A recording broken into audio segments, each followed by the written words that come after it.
A beautiful morning at Gallows Point. Lifeboat is out practicing in calm conditions. Somebody about to bring their boat out by the looks of it. Sunny and warm. Huge change from yesterday when it was very windy and very wet. So we're just enjoying the change. Welcome to Sustainable Sailing. It's Saturday, I've forgotten already, the 19th of October, and it is an absolutely glorious day with no wind. Yesterday it was so windy, it was a howling gale with sporadic showers of rain, so we didn't get anything done yesterday, but today we really... And when we arrived on Thursday, what were we greeted by? Inside our wheelhouse? Oh my goodness me, Dave remembers it more because he was the one who climbed up there and dealt with it. The wheelhouse was absolutely full of black flies, not tiny ones, like the big blue bottles. And when we say full, every surface that they could hang on to was just thick, but you couldn't see the surface under them. I think the thing that tells you what it was like was that Dave could hear them from outside before he opened it. Yeah.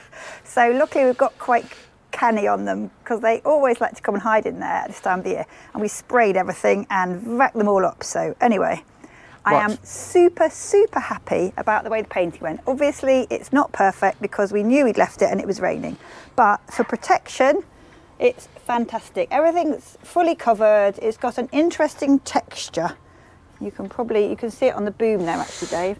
It's got an interesting texture where the rain fell on it as it was curing, but really, you know, in Wales in early autumn, that's pretty good. It's all nicely covered and protected, and it's got so many coats of top coat. 4, I think, did we put, or 3? 3.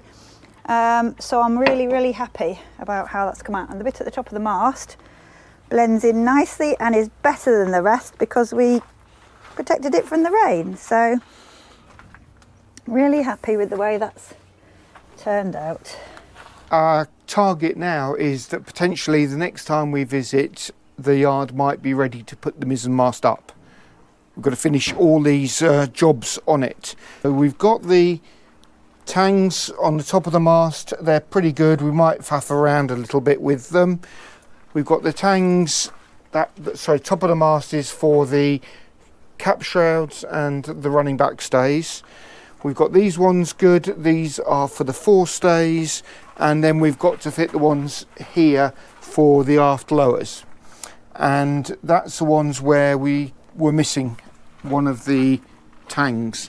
We found a semi-finished one. So it's got the groove routed in it, it needs the hole, and then it needs the back dishing to match the curve of the mast.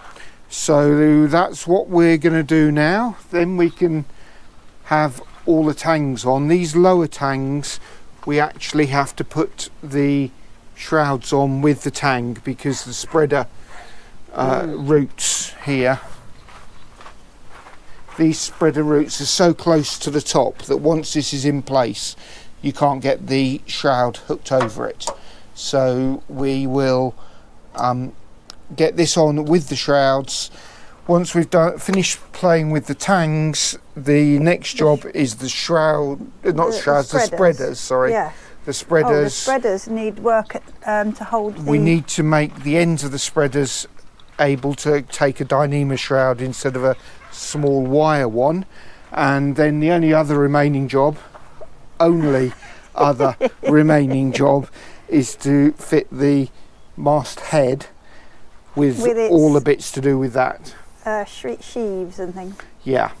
That then means the mizzen mast itself is ready, but we've got to do the sanding of the inside of the holes through the deck for the chain plate loops, and we've got to fit the plastic cups to catch the water. I think that's all we've got to do. Yeah. If it goes smoothly, it won't take long, but then when does everything always go smoothly? Yeah. Anyway, we'll see. We brought the drill press, a little portable drill press, and we'll use that so that the hole that we drill needs to go with this at an angle, so that that's flat against the mast and the hole is at right angles to the face of the mast. That's why we're using drill press rather than a hand drill. But Right. I've marked the centre of the hole, the combination of 20 different pen marks. I'm just going to do a little starter and then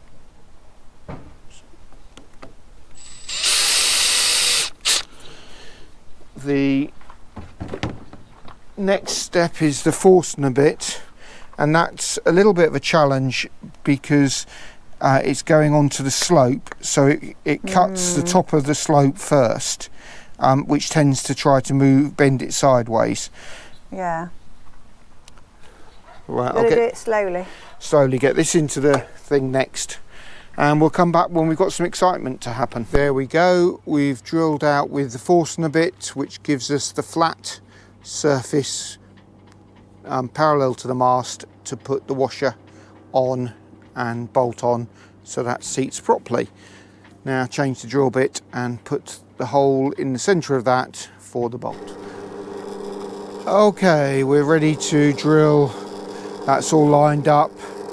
That's clamped to stop this moving sideways, clamped there as well.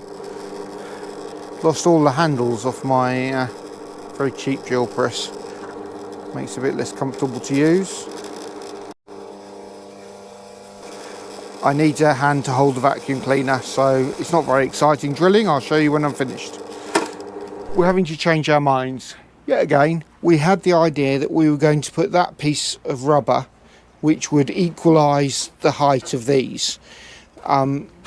Two problems. Firstly, it's not as thick as this, and secondly, unsurprising to anybody but me, it falls out all the time. Nothing to hold it in. So what we're going to do instead is sand out that shape from the tang. This is the side of the tang that goes to the mast.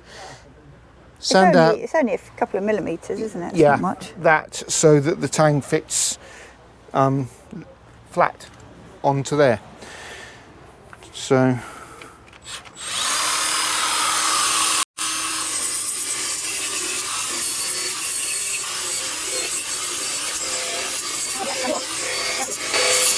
You might have to test it. Give it a test.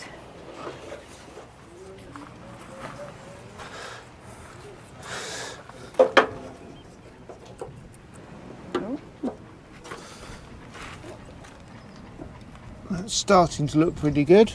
Can I get a picture of it? I don't know. Really? We haven't gone quite as rounded here as we ought to anyway, so just there, it's hitting the rivets, isn't it? Yeah.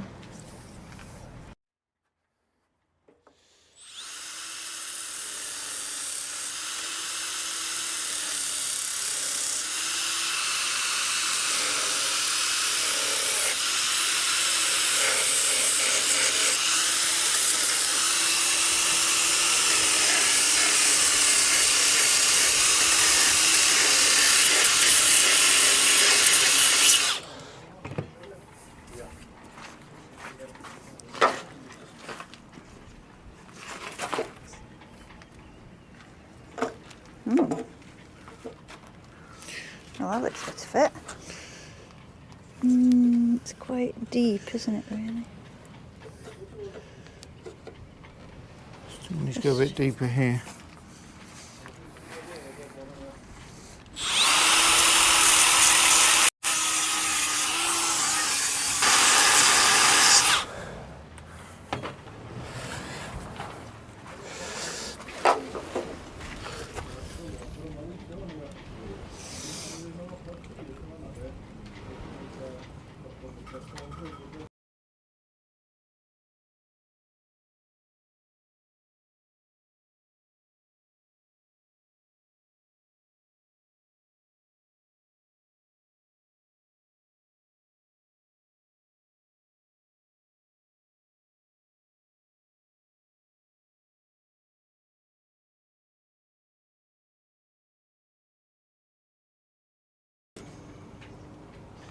Yes.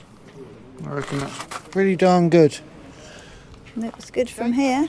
Right, so we've carved out inside here for the metal plate that stops the tang pulling down the mast, and they're a good fit. We're still going to have one thin sheet of rubber to just even out the loads a little bit onto the mast, and I think I've tried putting on the shorter bolt, so that bolt isn't long enough. It must be that one on the green. Yeah, okay.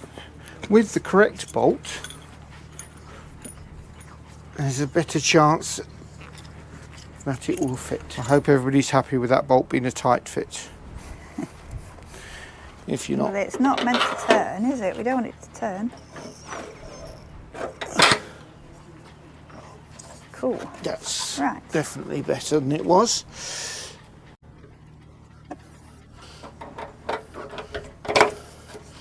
Oh yes, that's much better. The nut and Now, the only downside is if you look at this bolt, I'm not going to be able to get that nut. I'm going to need another washer because I'm going past the thread now. As these are moved closer, the bolt is sticking out too far. Right, okay, that's interesting. Another washer. I'll we've got more steal washers. the washer off one of the other ones first. The good news is having that a bit longer does solve one problem, which is how little space there was beyond the nut. Yes. Oh no. The tight fit. In an ideal world, I would want to be able to put a pin through the end of the bolt.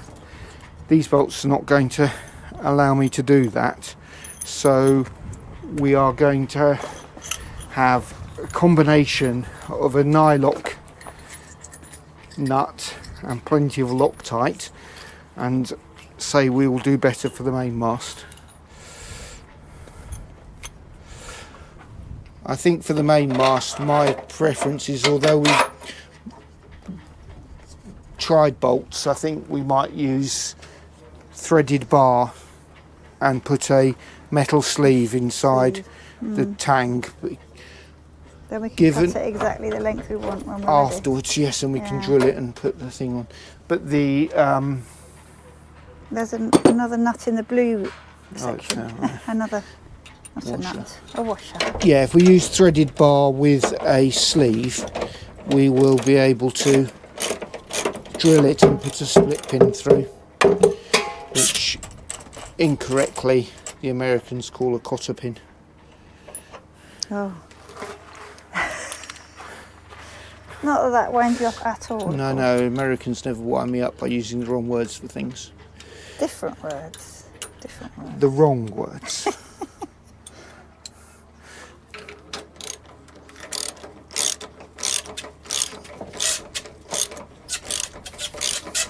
Oh, squeaky, squeaky. Sorry about the horrible noise.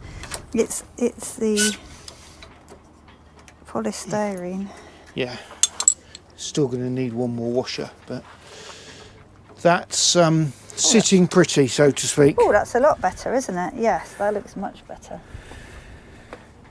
And they're really lovely and close to the mast. Given that that angle is roughly correct for the shrouds, you can't get it any closer than basically nothing there. Right, yeah. Roughly correct. You mean it's been precision milled to exactly line up? Nobody thinks I've ever done anything that counts as precision. Okay, let's see if we can get some more washers from upstairs, up on the boat, or from the chandlery. Right. A slight change of plan. We've decided that we're going to try bedding these with some Sikaflex to give. We'll put plenty in. We won't tighten it fully, and then it should even out much better than that strip of rubber is. Okay, Sikaflex on our second one. Hopefully I've learned how to do it a bit better now.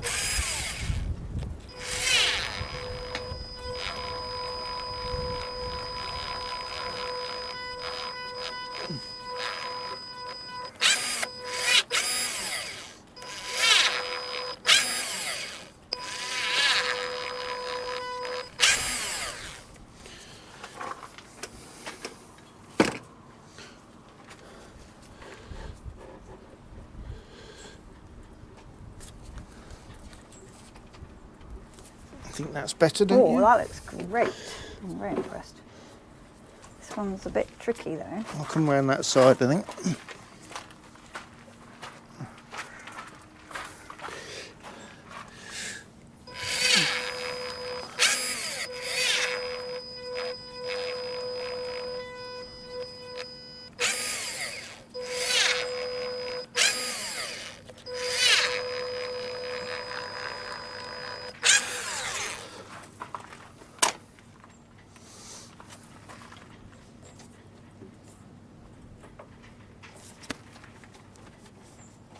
Squeezing it.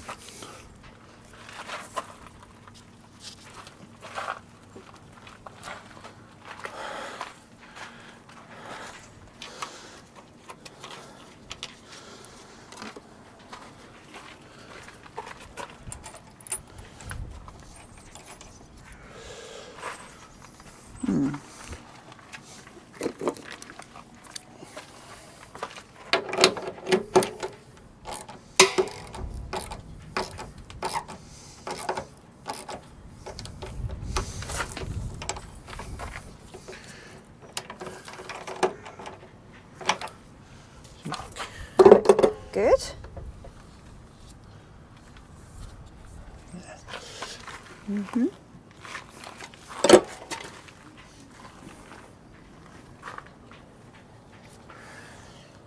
Lovely.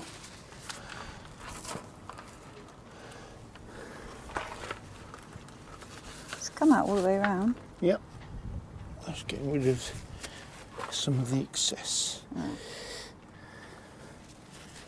Wow, there's nothing like as much excess this time.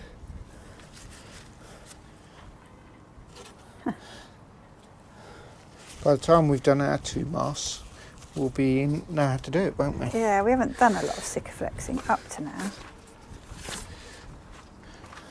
It's a joy that we haven't experienced. Trying to avoid it. Yes. We may have. Right.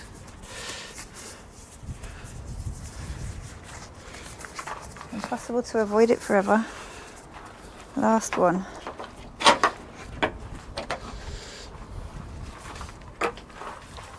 This one won't require as much because it doesn't have the metal plate riveted on, so it's less Gap. potential gap filling. Yeah, gap is particularly at the sides.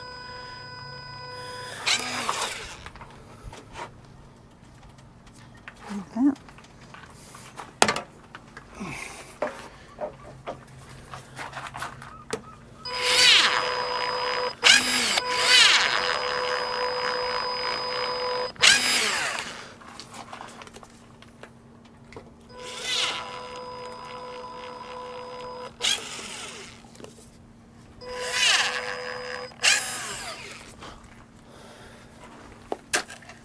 Okay, we forgot one thing, which was, having said earlier that we needed to put the shrouds on before bolting these on, we didn't.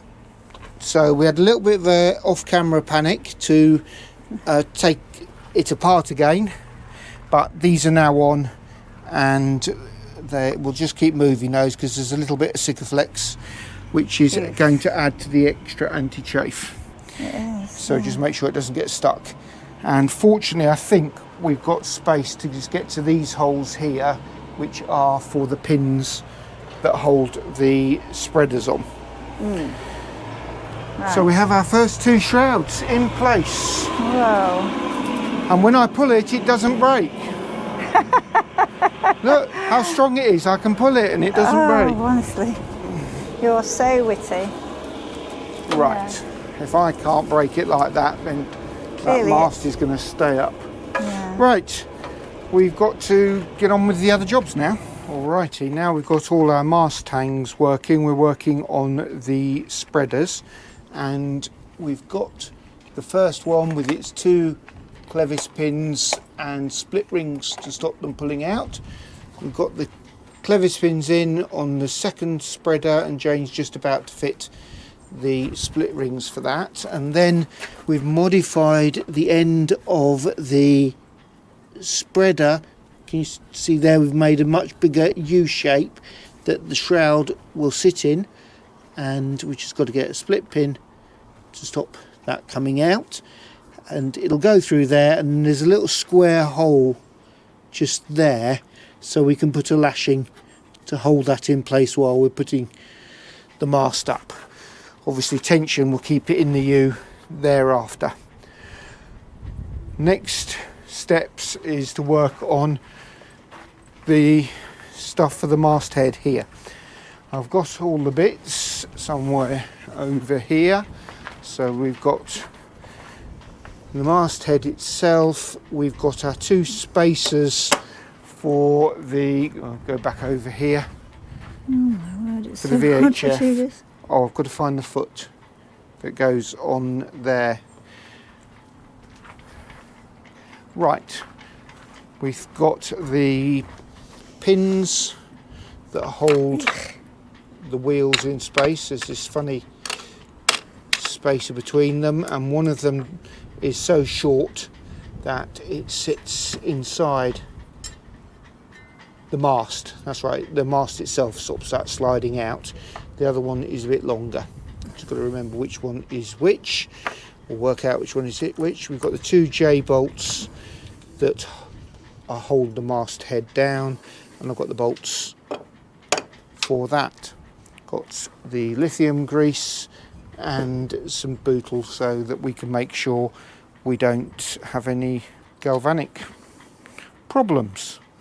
Okay, let's go and find that aerial base.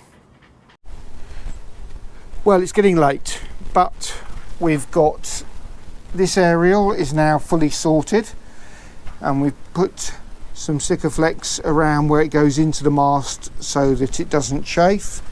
We've got all 4 rings, thanks to Jane, on our spreaders. We've got the spreader ends behind Jane's feet just there. You can see a semicircle maybe, ready for the shroud to go in. And we've just been working on the top of the mast. Got to talk quickly because the battery's going flat. We've got our wheels, sheaves in.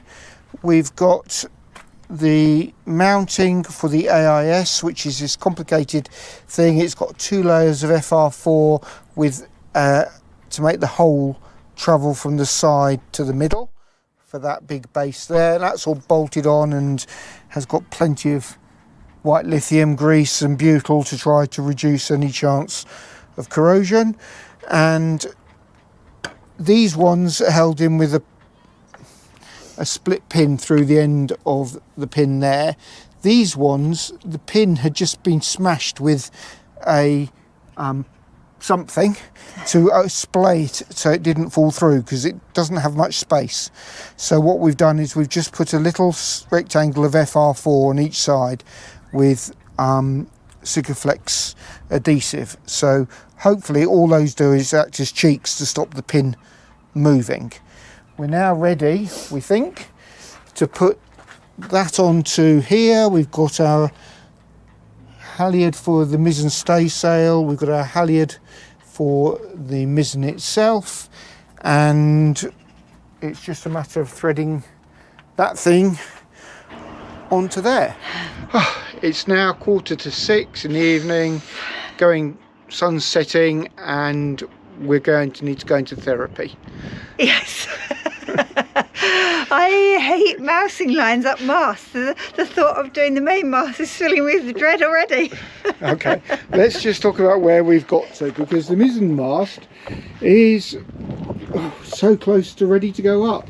We have managed to get the masthead on with all the layers of FR4, and the aerial is all threaded through, tightened properly. We've got better mousing lines. We lost a line, or it was one of the lines had gone over this bolt instead of under it. It was a nightmare, but we have got a forward halyard for the mizzen staysail and an aft halyard for the mizzen itself. We've got these little cheeks of FR4 here to stop that pin coming out. We've got the J bolts here which hold the mast top down, everything protected by the lithium grease, everything protected by butyl as well. So we have our 2 halyard mousing lines that reach all the way to where they come out the mast, so we can use those to thread proper halyards when we're done. We've got our 2 aft lowers which are fitted, and we've checked the length. We're now just going, we've got the Wi-Fi aerial all sorted. We've put Sikaflex around there so that it won't ever get damaged by chafe, and all we've got to do now is check the other shrouds are the right length. Basically we're just checking they're short enough to leave space for a lashing, and we have runner and cap shrouds and forestays just to check, and then the mast itself is pretty much ready. We've sorted out how we're going to get the shrouds coming past the spreaders. We're going to use some of this anti-chafe sleeving. We're going to slit it, and then Jane's going to stitch it on as it goes past here, so we end up with that nice protection. We use a little bit of Dyneema to lash the shroud to the end of the spreader, and all the rest is straightforward and simple. We just nothing's ever straightforward. All straightforward and simple. After years of therapy, it will be straightforward and simple. We've just got to sort out the chain plate loops in terms of just making sure that they're stuck in the boat and the holes that they come through are nice and smooth. That will be another day's work. All right then. Bye. Bye.